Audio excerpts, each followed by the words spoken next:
பார்க்கிறோம். விருத்தாசலத்தில் திருமுதுகுன்றம் பாவேந்தர் பேரவை சார்பில் தமிழர் திருநாள் முத்தமிழ் விழா சிறப்பாக கொண்டாடப்பட்டது. கடலூர் மாவட்டம் விருத்தாசலத்தில் பொங்கல் திருநாளையொட்டி ஒவ்வொரு வருடமும் திருமுதுகுன்றம் பாவேந்தர் பேரவை சார்பில் தமிழர் திருநாள் முத்தமிழ் விழா நடைபெறுவது வழக்கம். இந்த நிலையில் இந்த வருட தமிழர் திருநாள் முத்தமிழ் விழா வெகு சிறப்பாக நடைபெற்றது.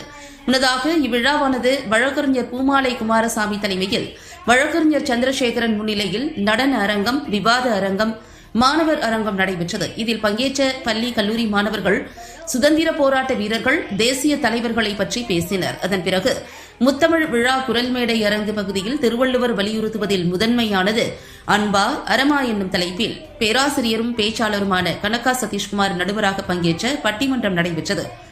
இவ்விழாவில் நகரமன்ற தலைவர் டாக்டர் சங்கவி முருகதாஸ், உலக திருக்குறள் கூட்டமைப்பு தலைவர் ஞானமூர்த்தி, டாக்டர் கே சுரேஷ், கல்விக் குழும நிறுவனர் கே சுரேஷ், பட்டி வசந்தகுமார், வணிகர் சங்க மாவட்ட பொருளாளர் தமிழ்வாணன், ஓவியர் முருகன், முன்னாள் ஒன்றிய கவுன்சிலர் ராமு ஆகியோர் பங்கேற்றனர். நல்லாசிரியர் விருது பெற்ற பாலமுருகன் தொகுப்புரை வழங்கினார். இறுதியாக திருமுதுகுன்றம் பாவேந்தர் பேரவை அமைப்பாளர் ஓவியர் ராஜ்மோகன் நன்றியுரை கூறினார். இவ்விழாவில் திரளாக பள்ளி, கல்லூரி மாணவர்கள் மற்றும் பொதுமக்கள் பங்கேற்று விழாவினை சிறப்பித்தனர். இரண்டுமே சமமாக தான் பார்க்க வேண்டிய ஒரு சூழ்நிலை இருந்தாலும் திருவள்ளுவர் சொல்லிக் கொடுக்கின்ற ஒரு இடமாக நம்முடைய பாவேந்தர் பேரவை அமைப்பு இருக்கிறது என்று சொன்னால் அதுக்கு நம்முடைய பலத்த கை கரமொழியோடு இந்த வேலையில நம்ம நட்டு சொல்ல கடமைப்பட்டு உட்கார்ந்து இருக்கேன். ஆனா பாத்தீங்கன்னா எடுத்த உடனே சொல்லலாம் அறம் நயன்தாரம் பாத்தீங்கன்னு சொன்னால் இந்த இலக்கியங்கள் நம்மளுடைய முன்னோர்கள் இந்த பாதையில் நாம் அணிவகுத்து செல்கின்றோம்.